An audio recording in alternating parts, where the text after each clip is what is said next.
नमस्कार भक्तों, आपका स्वागत है भक्ति विद आकांक्षा में।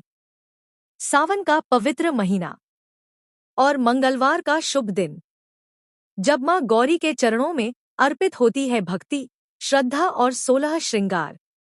मंगला गौरी व्रत एक ऐसा व्रत जो नारी के सौभाग्य, संतान सुख और जीवन की हर मंगल कामना को पूर्ण करता है। आइए जानें मंगला गौरी व्रत की संपूर्ण विधि और वह पावन कथा जिसने एक श्रापित जीवन को भी वरदान में बदल दिया। मंगला गौरी व्रत विधि। स्नान और संकल्प। मंगलवार की सुबह जल्दी उठकर स्नान करें और स्वच्छ वस्त्र पहनें। लाल रंग के वस्त्र पहनना शुभ माना जाता है। व्रत का संकल्प लें। भगवान शिव और माता गौरी का ध्यान करें। पूजा स्थल की तैयारी। पूजा स्थल को साफ करें और लाल रंग का कपड़ा बिछाएं। माता पार्वती, मंगला गौरी की प्रतिमा या चित्र स्थापित करें। गणेश जी और शिव जी की प्रतिमा भी स्थापित करें। पूजा सामग्री। माता गौरी को अर्पित करने के लिए 16 श्रृंगार की सामग्री, फल, फूल, मिठाई, धूप, दीप, कपूर, अक्षत, चंदन, सिंदूर, मेहंदी आदि लें। 16 आटे के दीपक जलाएं जिसमें घी भरें। नवग्रहों और मातृकाओं के लिए चावल और गेहूं की ढेरियां बनाएं। कलश स्थापना के लिए नारियल, आम के पत्ते, हल्दी, सुपारी, फूल, सिक्का, अक्षत लें। पूजा विधि। सबसे पहले गणेश जी की पूजा करें, फिर नवग्रहों और मातृकाओं की पूजा करें।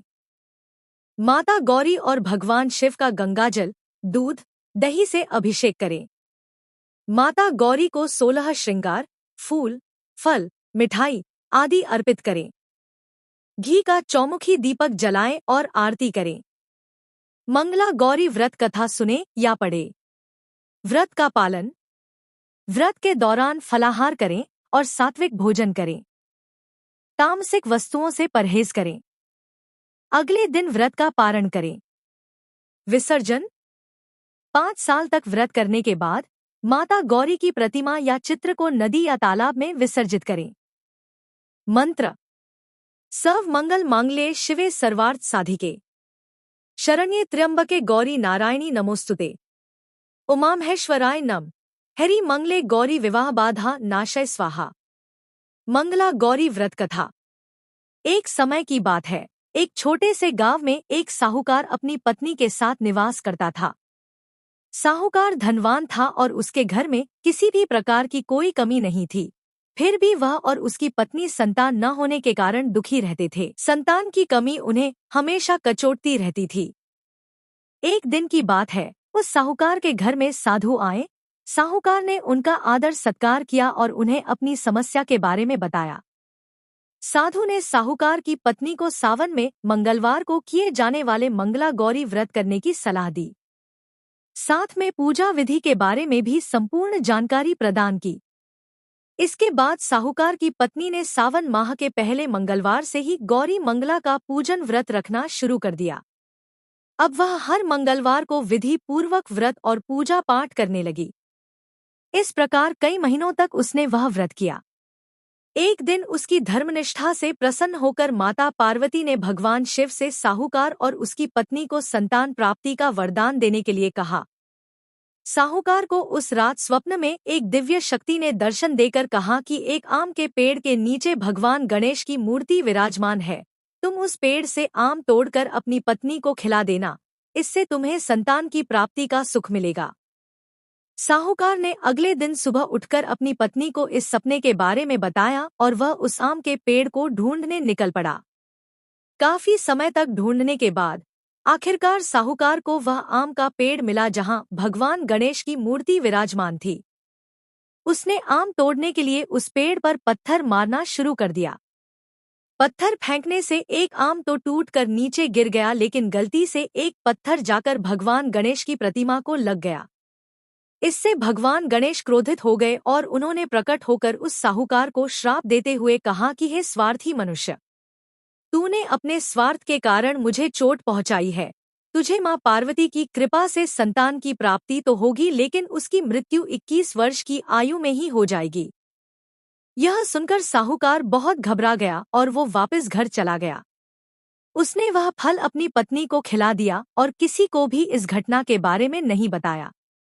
कुछ समय पश्चात भगवान शिव और माता पार्वती के आशीर्वाद से साहूकार और उसकी पत्नी को पुत्र की प्राप्ति हुई। इससे उन दोनों के जीवन में खुशी का ठिकाना न रहा, लेकिन साथ ही साहूकार इस बात से भी चिंतित था कि उसका पुत्र अल्पायु होगा। देखते ही देखते वह बालक 20 वर्ष हो गया और व्यापार में अपने पिता का हाथ बटाने लगा। एक दिन घर लौटते समय साहूकार पेड़ की छांव में तालाब किनारे बैठकर अपने पुत्र के साथ भोजन करने लगा। तभी वहां कमला और मंगला नामक 2 कन्याएं कपड़े धोने के लिए आईं और कपड़े धोते हुए आपस में बात करने लगी।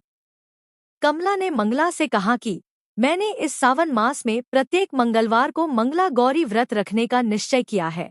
तुम भी माँ पार्वती को समर्पित यह व्रत अवश्य करना। इससे माता पार्वती प्रसन्न होती हैं और आप पर उनकी कृपा दृष्टि बनी रहती है। इसे करने से मनोवांछित वर और अखंड सौभाग्य की प्राप्ति भी होती है। कमला की बात सुनकर मंगला भी इस व्रत को करने के लिए तैयार हो गई। दूसरी ओर साहूकार ने दोनों कन्याओं के बीच यह पूरा संवाद सुन लिया और उसने अपने मन में यह सोचा कि यह कन्या मंगला गौरी व्रत को करती है, इससे इसे अखंड सौभाग्य की प्राप्ति होगी। यह मेरे पुत्र के लिए एक योग्य वधू साबित होगी। ऐसा सोचकर वह उन दोनों के विवाह का प्रस्ताव कन्या के पिता के पास लेकर गया।